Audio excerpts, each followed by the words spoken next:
Sinhala කුකරි class YouTube channel එකට ඔබ සැම සාදරයෙන් පිළිගන්නවා. අද අපි හදමු කටට සැරට කන්න පුළුවන් මාළු මිරිස් කරියක්. හරිම ලේසියෙන් හදාගන්න පුළුවන් මේ මාළු මිරිස් කරිය. සමහර විට පළමු වතාවට ඔයා හදාගන්නවා ඇති. මම මෙතන මාළු මිරිස් කරල් 3ක් විතර අරන් තියෙනවා. ඒ ටික හොඳින් සෝදලා මේ විදිහට කපාගෙන තියෙනවා. දැන් මම මේකට කරපිංච ටිකකුයි කපාගත්ත තක්කාලි ගෙඩියක් විතර ලියාගත්ත ලුණු ටිකකුයි දාගන්නවා.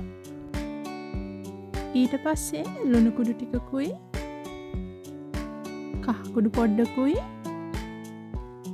ඔයාට ගොඩක් සැර ඕන නම් මිරිස් කුඩු ටිකක් දාගන්න, නැත්නම් දාගන්න එපා.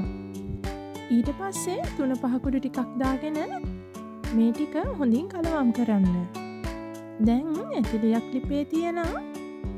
රත් වෙනකොට ඒකට තෙල් පොඩ්ඩක් දාගන්න. ඊට පස්සේ මාළු මිරිස් ටික එකට දාන්න. දැන් මදගින්දරේ මේ ටික හොඳින් කලවම් කරගන්න. ඊට පස්සේ ටික වෙලාවක් තෙලේ තැම්බෙන්න තියන්න.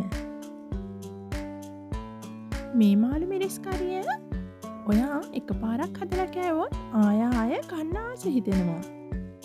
දැන් මේකට වතුර ටිකක් දාගන්න.